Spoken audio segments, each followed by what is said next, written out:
What are rich people problems like? Pablo Escobar's problem with rats eating his stacks of money faster than he could deposit them would be a good poster child for this. Also, water damage from all the money he buried improperly. Trust. Is anyone doing things because they actually care for you or because of your money? It is a real problem for rich guys I know looking for marriage. Sex is one thing, actually have someone love you is another. This is from a conversation I had with a guy the first met on vacation. He had grown up fabulously rich. But he never really saw his parents that much, especially when he was a kid, as they were both high-achieving workaholics. Instead, he had a maid that had been there for as long as he could remember, put him to bed at night, breakfast in the morning, etc. So in his mind, he had two moms. The one that he met for dinner a few days a week, that demanded he brushed his hair and put on presentable clothes. And his real mom, the one that was always there, actually taking care of him. When he was 5 years old, the maid quit. She had gotten a better job somewhere else, and was looking forward to spending more time with her actual kids. And everybody was happy for her. Everybody smiled, and told him to be happy she was moving on to something better. As she hugged him goodbye and happily walked out forever. He lost his real mom, and he wasn't even allowed to feel bad about it. I met this guy when he was 27, and he was still struggling with it. My partner grew up with a nanny. She said she remembers that when she fell and got hurt she would run to the nanny for comfort. Also when she said, "My mom cooked," she had to catch herself and say, "My mom told the cook to make." But then when her mom had guests over, the cook would make all the food but her mom would tell the guests that she cooked it.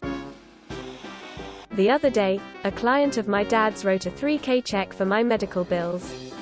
I've been sick for a while and it came up in some casual conversation. The client recommended a place for medical testing. We went, got a consultation, but the price was too high to justify without insurance coverage. The client calls the place, sees we haven't done the tests yet, and he writes my dad a check for the full amount. $3,000 doesn't sound like a lot compared to some of these stories, but this may change the course of my life. His justification: I have more money than I can ever spend. I have a rich friend who just offered to cover all of my bills to get treatment for my chronic illness. It's nothing to him, but it will literally save my life. It's insane. I used to work in fine art shipping, and rich people constantly call and ask if we could remind them which house we'd ship their expensive artwork to. They would have trouble remembering. And just to verify, that is not my billing address either. Correct? Not rich, but I have a family member who earns low seven figures annually. Biggest problem they've struggled with is that our whole family comes from being poor and they're the one that made it. They've had to cut off entire parts of the family, including siblings and parents, because everyone just wants stuff from them. One of their parents demanded they buy them a home because, "You owe me for raising you." It's even worse from their siblings. They have keep their social media feed on a week-long delay, so if they travel anywhere that other family members are, they won't hit them up with a new scheme or asking for a loan. It's terrible to watch. Proper allocation of investments, assets and tax planning are actually things you need to think about a lot, or hire someone else to think about, which in itself is something to think about.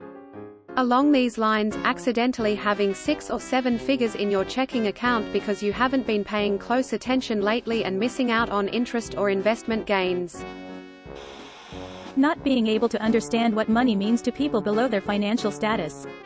I'm well off compared to other people in my country, but go to a school where most people are actually wealthy. Between both levels, I see that people cannot relate to the people below them in that regard, and it causes friction. Like when my friend and I organize a holiday together, she doesn't understand why I get annoyed when she wants to wait until the last minute to book tickets because she genuinely doesn't care whether they're 50 or 500 euros.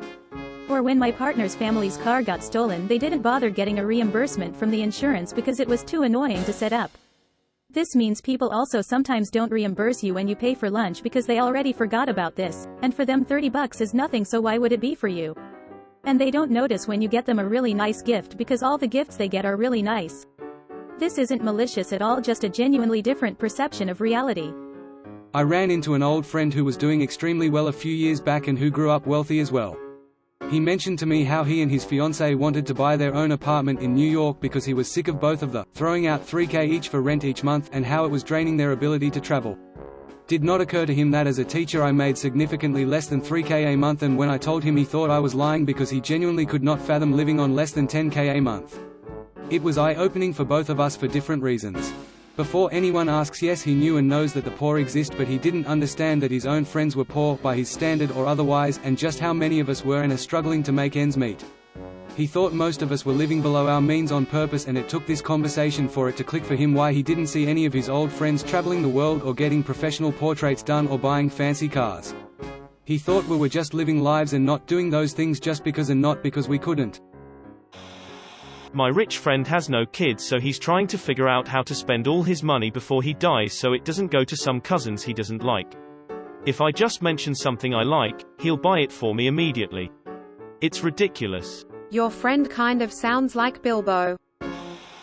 My boss is a pretty significantly wealthy guy, and his family in general is very wealthy, and looking in from the outside when he's in his venue drinking with people, there's definitely a problem of people taking advantage of being your friend for freebies and privilege over your staff. Cannot imagine going through life with that many fake people trying to get something. I have this problem, but from the opposite role. My friend is, I would not say rich, much better off than me. We like a lot of the same poo, so he's always asking me to go places with him. He'll ask me to go to music festivals with him, and I'll just say, "Nah, I can't afford the tickets," and he'll instantly respond with, "Dude, I got you, man," and then I feel bad accepting because I feel like I'm taking advantage of him. Sometimes I wish he'd just take the hint, lol. He's like my best friend and I'm the godfather of his son, but it's tough not feeling that way. By the way, I am in no way complaining or taking him for granted or anything like that. Figuring out how to give your kids everything they want without turning them into spoiled brats who are messed up for life. Warren Buffett said it best, leave the children enough so that they can do anything, but not enough that they can do nothing. Feeling like you can't talk about certain things with people who don't make as much. I'm not rich, but I make more than some friends. There have been times when I'll tell them about something and I get a sarcastic, must be nice reception. Mr. I wear 2 socks a day, over here. All your poor relatives move close to you and start asking you for things and money. I have a very wealthy friend, and seeing this firsthand blew my mind. I thought the moochers would be subtle or ask for small things or maybe just hang around in hopes of getting some scraps, jackal style. No. Everyone from siblings down to the ex-boyfriend of a second cousin will just straight up demand that he buy them a vacation home or pay for their $80,000 around the world cruise, both real examples, and when he inevitably says no, they go scorched earth policy on social media and talk about how selfish he is and how he disowns his own family for money, and then a month later they are back begging on the doorstep. It's exhausting, and I'm just watching from the outside. Lifestyle creep. The more money they earn, the more they spend, and it never feels like they're truly rich. On a similar note, if you have a stressful and demanding job that pays a lot, it's exceedingly hard to walk away for mental health. I have friends who quit their jobs every 6 to 9 months because they don't like the hours or their boss. But I have other friends that grind 75-hour weeks because they can't let go of $300,000 per year. A friend of mine married into a family that has old money. Was never my friend's intention, just turned out that the awesome down-to-earth person friend married was from serious old money.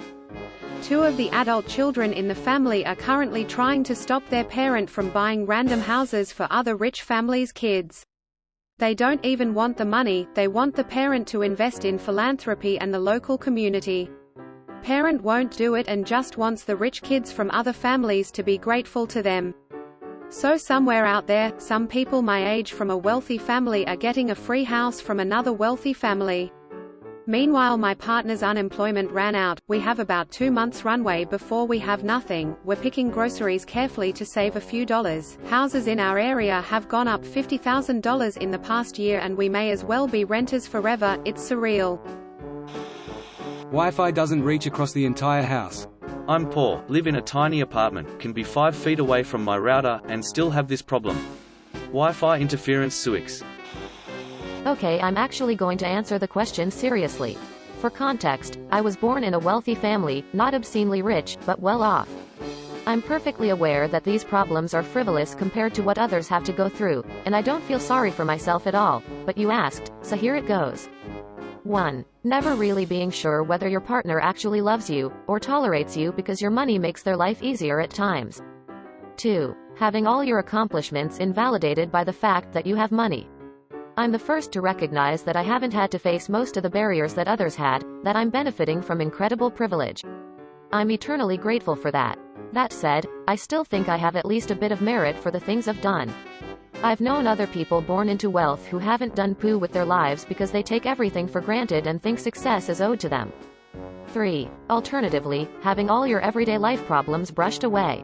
For example, I understand that suffering from mental health issues is a lot easier when you can afford therapy, but it's still FKN hard at times and money doesn't magically make those go away overnight. 4. As a woman, it can make it hard to navigate relationships because a lot of men still identify with the breadwinner role. 5. The general guilt that comes with recognizing your privilege. I see a lot of my friends struggle with crippling debt and financial issues. I know I'm not personally responsible for this and there isn't much I can do beyond helping out here and there. But it's very guilt-inducing to see how much this system is rigged against them while simultaneously making it easier for me. That's it for my rich person problems. Point 4. My ex comes from a similar background by the sound of it. When we were dating, it was gradually revealed to me, which I think gave her some confidence that I liked her for her. Revelation chapter 1. Oh nice, you have your own place in a desirable neighborhood. Revelation chapter 2. You're remodeling your bathroom and living room. Oh, you own it? Revelation chapter 3. Meeting her family, so you all graduated from Harvard Medical School? And so on. From my experience of working a day with a billionaire, just not being able to live a normal life, having a beer in an ordinary bar, having normal conversations not revolved about work, having time for a simple walk and so on. I would say that this is not true for a very large number of mega-wealthy people in tech.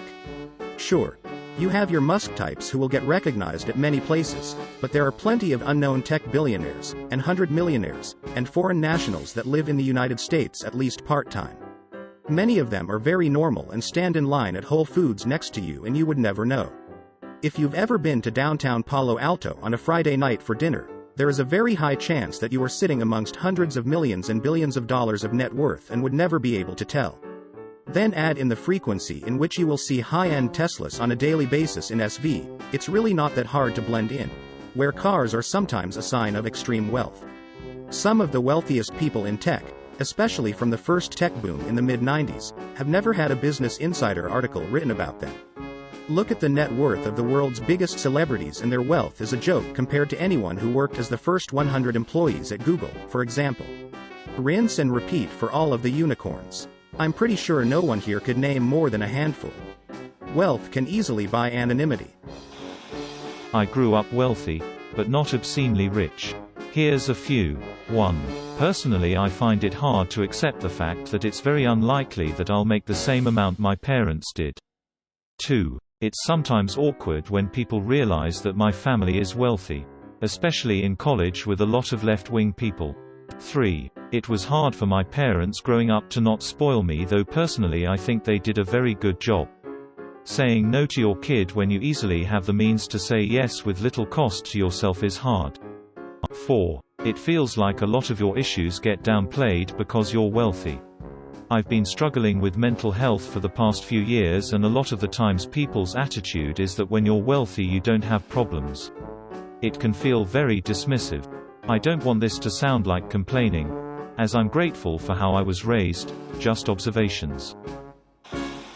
I grew up poor, father worked in flea market, and I make mid-$300 now, and household income is around $450,000. Wouldn't say I'm filthy rich or anything, but I have seen both sides of the coin. The main thing I noticed is this: you compare yourself to your peers, and when you're wealthy, your peers are wealthy, and you often feel like you're falling behind your friends, even when you're at 5 to 10x median income. I went to a top MBA, and many of my close friends are effing killing it, millions of dollars in startup equity, consulting partners, directors at FAANG. I compare myself to these people, not the people I knew growing up. I remember wanting to impress my high school friends and peers when I started this journey, but honestly I haven't even thought about them in a decade. I'm actually leaving a job I enjoy that paid $235 $250K for a new job because I felt like I needed more money and more senior title. I often feel just average. I remember growing up and thinking if I made $60,000 by 40 I'd be rich. I guess that's be around $90,000 now, inflation adjusted. And I'm only 34. Second thing I noticed is this: rich people live in rich neighborhoods, which tend to eat up a lot of income. If I stay in Manhattan, or if I move to Westchester, minimum I can spend on a house and live near my friends and peers is like $1.4 million.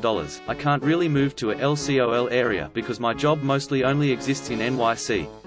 Then with daycare costs, and private schools, NYC public school system is poo, not that much left over, even with moderate spending habits elsewise. But look, compared to being poor, having money is great. I have outsourced everything I hate doing. I can afford healthy food and fitness. I walk to work for a 12-minute commute. I take taxis everywhere and don't need to take mass transit. My apartment is huge. I go on multiple international vacations a year. I have a high degree autonomy at work. I'll retire early. I enjoy the status that comes with all this. I still remember being a low-status poor kid and having people at the front desk follow me around because they thought I'd steal. I have much better friendships and relationships than I had growing up. Have a kick-ass wife. So I guess no real complaints. Thank you for watching. We upload new videos every day, so be sure to come back for more fun. Please consider liking and subscribing if you enjoyed the video.